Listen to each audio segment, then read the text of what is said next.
ভয় পেল না। যখন সেই লোহা দিয়ে কুড়াল বানানো হলো তখনও বনের কোনো গাছ ভয় পেল না। কিন্তু যখনই সেই লোহার কুড়ালের সঙ্গে একটি কাঠের হাতল যুক্ত হলো তখনই হঠাৎ করেই বনের সকল গাছ ভীষণ ভয় পেয়ে গেল।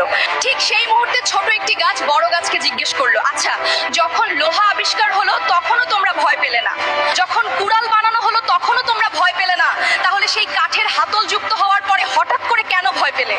বড় গাছটি ব্যাখ্যা করলো, যখন নিজের ঘরের কেউ শত্রুর সঙ্গে যুক্ত হয়ে যায় এর চেয়ে ভয়ঙ্কর আর কিছুই হতে পারে না। তখন অনেক শক্তিশালী সাম্রাজ্য ধ্বংস হয়ে যায়। কথায় আছে না, ঘরের শত্রু বিভীষণ। ঘরের আপন লোক যখন শত্রুর সঙ্গে হাত মেলায় তখন তাদের মোকাবেলা করা ভীষণ কঠিন হয়ে পড়ে। যখন লোহা আবিষ্কার হলো তখন বনের কোনো গাছ ভয় পেল না। যখন সেই লোহা দিয়ে কুড়াল বানানো হলো তখনও বনের কোনো গাছ ভয় পেল না। কিন্তু যখনই সেই লোহার কুড়ালের সঙ্গে একটি কাঠের হাতল যুক্ত হলো তখনই হঠাৎ করেই বনের সকল গাছ ভীষণ ভয় পেয়ে গেল। ঠিক সেই মুহূর্তে ছোট একটি গাছ বড় গাছকে জিজ্ঞেস করলো, আচ্ছা, যখন লোহা আবিষ্কার হলো তখনও তোমরা ভয় পেলে না, যখন কুড়াল বানানো হলো তখনও তোমরা ভয় পেলে না, তাহলে সেই কাঠের হাতল যুক্ত হওয়ার পরে হঠাৎ করে কেন ভয় পেলে? বড় গাছটি ব্যাখ্যা করলো, যখন নিজের ঘরের কেউ শত্রুর সঙ্গে যুক্ত হয়ে যায় এর চেয়ে ভয়ঙ্কর আর কিছুই হতে পারে না।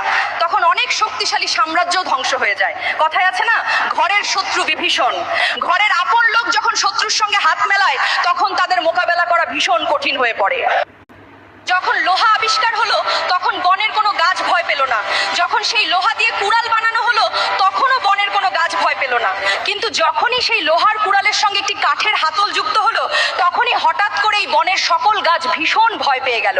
ঠিক সেই মুহূর্তে ছোট একটি গাছ বড় গাছকে জিজ্ঞেস করলো, আচ্ছা, যখন লোহা আবিষ্কার হলো তখনও তোমরা ভয় পেলে না, যখন কুড়াল বানানো হলো তখনও তোমরা ভয় পেলে না, তাহলে সেই কাঠের হাতল যুক্ত হওয়ার পরে হঠাৎ করে কেন ভয় পেলে? বড় গাছটি ব্যাখ্যা করলো, যখন নিজের ঘরের কেউ শত্রুর সঙ্গে যুক্ত হয়ে যায় এর চেয়ে ভয়ঙ্কর আর কিছুই হতে পারে না। তখন অনেক শক্তিশালী সাম্রাজ্য ধ্বংস হয়ে যায়। কথায় আছে না, ঘরের শত্রু বিভীষণ। ঘরের আপন লোক যখন শত্রুর সঙ্গে হাত মেলায় তখন তাদের মোকাবেলা করা ভীষণ কঠিন হয়ে পড়ে। যখন লোহা আবিষ্কার হলো তখন বনের কোনো গাছ ভয় পেল না। যখন সেই লোহা দিয়ে কুড়াল বানানো হলো তখনও বনের কোনো গাছ ভয় পেল না। কিন্তু যখনই সেই লোহার কুড়ালের সঙ্গে একটি কাঠের হাতল যুক্ত হলো তখনই হঠাৎ করেই বনের সকল গাছ ভীষণ ভয় পেয়ে গেল। ঠিক সেই মুহূর্তে ছোট একটি গাছ বড় গাছকে জিজ্ঞেস করলো, আচ্ছা, যখন লোহা আবিষ্কার হলো তখনও তোমরা ভয় পেলে না, যখন কুড়াল বানানো হলো তখনও তোমরা ভয় পেলে না, তাহলে সেই কাঠের হাতল যুক্ত হওয়ার পরে হঠাৎ করে কেন ভয় পেলে? বড় গাছটি ব্যাখ্যা করলো, যখন নিজের ঘরের কেউ শত্রুর সঙ্গে যুক্ত হয়ে যায় এর চেয়ে ভয়ঙ্কর আর কিছুই হতে পারে না। তখন অনেক শক্তিশালী সাম্রাজ্য ধ্বংস হয়ে যায়। কথায় আছে